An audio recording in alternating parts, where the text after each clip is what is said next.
ભાઈઓ બહેનો, સુરાજની ચર્ચા થાય છે, ગુડ ગવર્નન્સની ચર્ચા થાય છે, અને ગુજરાતે કહ્યું જે ધરતી પર ગાંધીજી સ્વરાજને હાલે ચલાવી હતી એ ધરતીમાં તાકાત છે સુરાજ્યની આહલે ચલાવવાની. તેથી સ્વરાજ્યનો સંકલ્પ સાકાર કરવા માટે આપણે પ્રયત્ન આપ્યો છે. ગુડ ગવર્નન્સને બળ આપ્યું છે અને આપણો ગુડ ગવર્નન્સનો મંત્ર રહ્યો છે જન ભાગીદારી. લોક ભાગીદારી સુશાસન માટેની એક ચાવી છે. મારે આજે આનંદ સાથે કહેવું છે, આ દેશની બીજી સરકારો પણ આજે સુશાસન માટે લોક ભાગીદારીના મંત્રની ખુલ્લે આમ સ્વીકાર કરતા થયા છે. આપણે સાચે રસ્તે ચાલ્યા એનું આ પરિણામ છે. ભાઈઓ બહેનો, આ દેશમાં એક ચર્ચા ચાલી છે કે વિકાસ શહેરોનો થાય એ પૂરતું નથી. જે સુવિધા શહેરને મળે છે એ સુવિધા ગામડાને પણ મળવી જોઈએ, અને જે સુવિધા શહેરમાં ઉપલબ્ધ છે એ જો ગામડાને નહીં મળે તો શહેરોનો બોજ વધશે, ગામડા ભાંગશે, અર્થતંત્ર સમાપ્ત થઈ જશે. આ વાતને આપણે સમજ્યા અને આપણને લાગ્યું કે ટેકનોલોજી મોટી મદદ કરી શકે છે,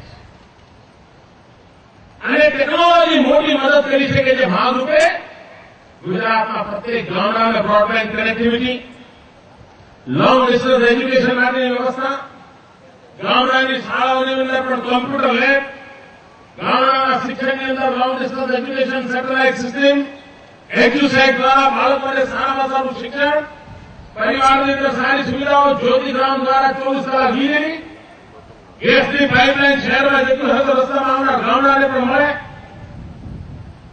આવા અનેક પ્રકલ્પો આપણે શરૂ કર્યા અને એનું પરિણામ આવ્યું કે આજે ગુજરાતનું ગામડું શહેરોની બરાબરી કરવા માટે કલસી રહ્યું છે.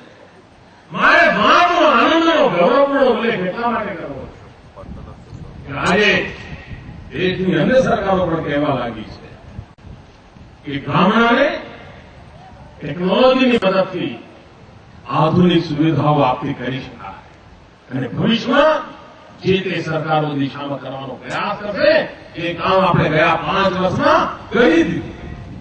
આપ કલ્પના કરી શકો છો ભાઈઓ બહેનો કે જે રસ્તો આપણે પકડ્યો છે કેટલો સાચો છે. એ દેશની અન્ય સરકારો પણ એ રસ્તે જયારે ચાલવાનું નક્કી કરે છે ત્યારે આપણને ઉપયોગી લાગે છે.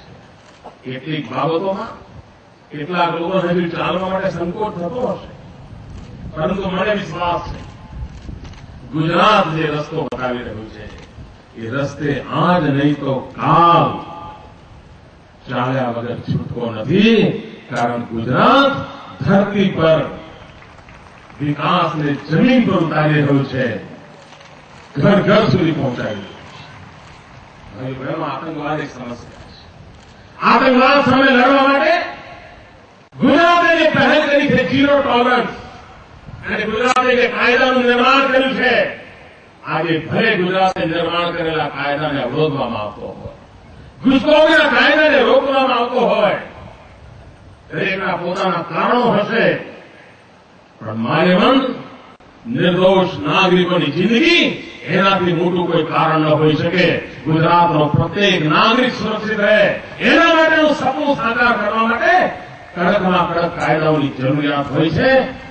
આજે કદાચ એ કાયદાઓ સ્વીકાર નહીં પામતા, રૂકાવટો આવતી હશે, પરંતુ જે કોઈ આતંકવાદને સમાપ્ત કરવાનો મક્કમ નિર્ધાર દેશ કરશે, હું ગુજરાતની જનતાને વિશ્વાસ આપું છું કે દેશને પણ એ જ રસ્તે ચાલવું પડશે જે રસ્તો આપણે વિચાર્યો છે, તો દેશમાં આતંકવાદને ખતમ કરી શકાશે.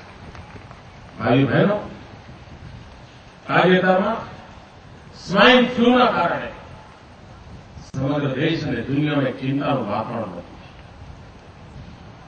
મને વિશ્વાસ છે આવશ્યક નિયમોનું પાલન કરીએ, સરકારી તંત્રને વેગવંતું કરીએ તો આ સમસ્યાને પહોંચી વળવું કોઈ અઘરું કામ નથી. ભયના વાતાવરણની જરૂર નથી. સચેત રહેવાની જરૂર છે અને એક જ નિયમ પાલન કરવાની જરૂર છે કે મને જો તકલીફ થઈ હોય તો બીજા પાસે ન પહોંચે એટલા માટેના નિયમોનું હું પાલન કરીશ અને હું બીજાનો કોઈ રોગચાળો ઘેર નહીં લઈ આવું. આટલું પણ જો સાચવી લઈએ તો પણ 90% તો સમસ્યાનું સમાધાન એટલાથી થઈ જાય છે. હું શાળાના બાળકોને એમના વાલીઓને વિશ્વાસ આપવા માંગુ છું કે આપણે સ્વાઇન ફ્લૂ સામેની લડાઈમાં કોઈ કચાશ નહીં રાખીએ. આજે જેટલા ઉપલબ્ધ માર્ગો છે એ બધા જ માર્ગોનો છેક નીચે સુધી અમલ કરીને જ્યાં જરૂર પડે ત્યાં જાગૃતિ લાવીને જ્યાં જરૂર પડે ત્યાં બંધનો કરીને સામાન્ય માનવીને આ બીમારીથી બચાવવા માટે પૂરતો પ્રયાસ આપણે સૌ સાથે મળીને કરીશું અને યશ પણ પ્રાપ્ત કરીશું. ભાઈઓ બહેનો, ગુજરાત પ્રગતિ કરી રહ્યું છે, ગુજરાત વિકાસ કરી રહ્યું છે, પરંતુ ગુજરાતની ઓળખ એટલે પૈસો ના.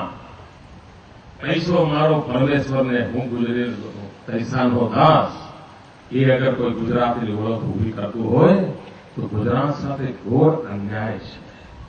ભાઈઓ બહેનો, ગુજરાત એ માત્ર સંપત્તિનું નિર્માણ કરનાર રાજ્ય નથી. ગુજરાત એ માત્ર ધન અને વૈભવના ઢગલા કરનારું રાજ્ય નથી. આ રાજ્યને સંપત્તિ પણ જોઈએ છે, સંસ્કૃતિ પણ જોઈએ છે. અમને સંપત્તિ અને સંસ્કૃતિનું મિલન જોઈએ છે. અમને સંસ્કૃતિ અને પ્રકૃતિનું મિલન જોઈએ છે. અમારી ધરોહર છે અમારી સંસ્કૃતિ, અમારી ધરોહર છે અમારી પ્રકૃતિ. એટલે ક્લાઇમેટ ચેન્જ ડિપાર્ટમેન્ટ બનાવીને પર્યાવરણ સામે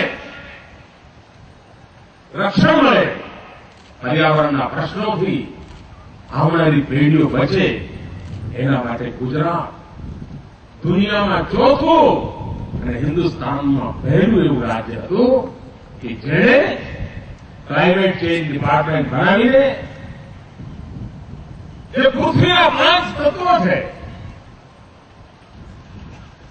વાયુ હોય, આકાશ હોય, જલ હોય, ઉર્જા હોય, એને સુરક્ષિત કેમ રાખવું, એનો સદુપયોગ કેમ થાય, એની પહેલ કરી.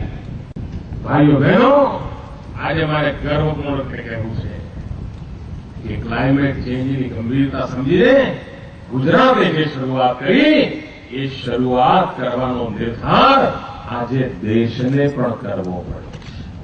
દેશને પણ એનો વિચાર કરવો પડ્યો છે. દરેકના પોતાની કાર્યશૈલી જુદી હશે, પરંતુ રસ્તો પકડવો પડ્યો છે. આપણે કેટલા આગળ ચાલીએ છીએ એનું આ નમૂનો આપ જોઈ શકો છો. ભાઈઓ બહેનો, મેં કહ્યું ગુજરાત માત્ર રૂપિયા પૈસાના ઢગલાવાળા કામોને પ્રાધાન્ય આપનારું રાજ્ય નથી. મારે મન વિકાસનો પાયો છે માનવ સંસાધન વિકાસ. આપણે ત્યાં કહે છે માનવી માનવ થાય તો ઘણું. આ માનવ સંસાધન વિકાસ ગુજરાતનું પ્રત્યેક બાળક સામર્થ્યવાન હોય, શક્તિવાન હોય, વિશ્વની પ્રત્યેક સમસ્યાનો મુકાબલો કરવા માટે એની પાસે ઓજ હોય, તેજ હોય, એની પાસે સંકલ્પ હોય અને એના માટે શિક્ષણ અને ટ્રેનિંગની જરૂરિયાત હોય છે. આપણે એને પર પ્રાથમિકતા આપી છે. ગુજરાતે 60 વર્ષમાં જેટલા શૈક્ષણિક પ્રકલ્પોને જોયા આઝાદી પછી, એનાથી વધારે માત્ર ગયા 5-7 વર્ષમાં એટલી બધી યુનિવર્સિટીઓનું નિર્માણ, અને એ પણ દુનિયાના માટે આશ્ચર્ય થાય એવી યુનિવર્સિટી, આવનારી પેઢીઓને માટે પહોંચી વળે એવી યુનિવર્સિટીઓના નિર્માણ.